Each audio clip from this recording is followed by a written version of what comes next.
Hey guys, I'm Alikona Bradford here with AfterBuzz TV, giving you an exclusive for the Season 2 finale of Hit the Floor. And joining me is a very handsome gentleman.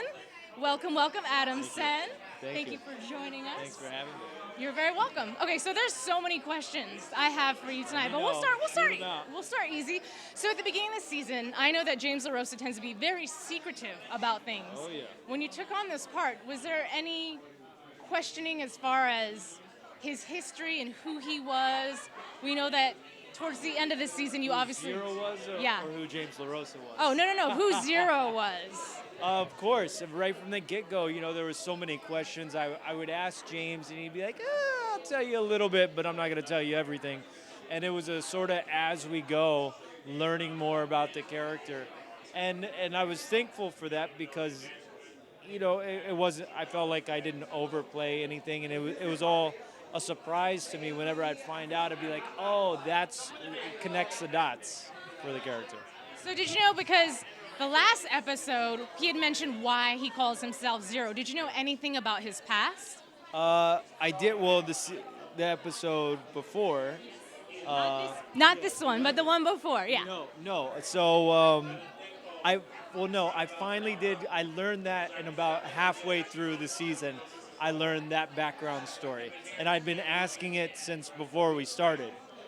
So to get that and then finally for it to come out on screen was nice.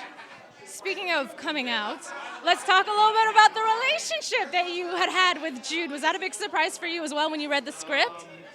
It wasn't reading the script.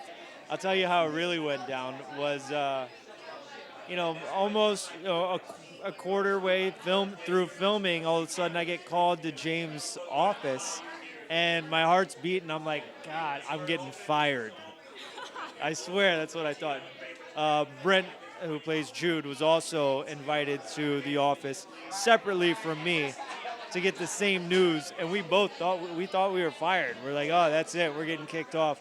But James let us know about where he was going with the script, and got our asked if we were okay with it and everything. And I saw it as an awesome challenge, and I'm really appreciative just for the chance to play the role.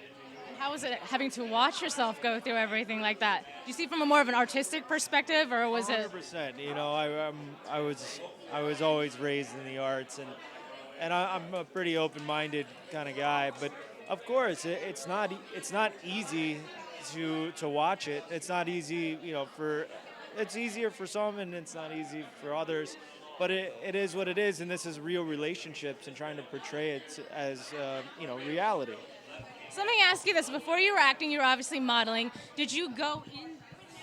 That's a big man. I realized that McKinley Freeman was just cutting into my interview. So anyways, he's trying to steal your spotlight. Trying to steal your spotlight. Yeah, you know what? Get rid of him. Who hired him? Okay, so before you were acting, you were modeling. Did you know going into modeling that acting was eventually the path you wanted to take? Yeah, I actually started with acting, and I actually just picked up the modeling stuff to pay for my acting school.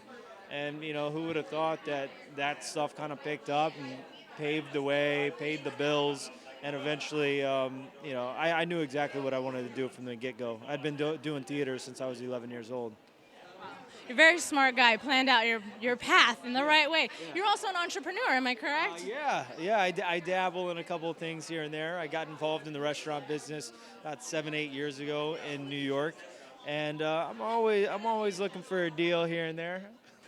So tell me a little bit quickly about your restaurant and where, if someone happens to be in New York and they want to check it out, what it's called and where they can find it. It's called Boca di Bacco on 7th Avenue between 21st and 22nd. See you there. Oh, see, and he's giving you the model stare, too, just to reinforce. If you guys didn't realize how good-looking he was, he's letting you guys know. All right, well, thank you so much for talking to us. Yeah, of course, absolutely. Enjoy Season 3. I will. I can't wait.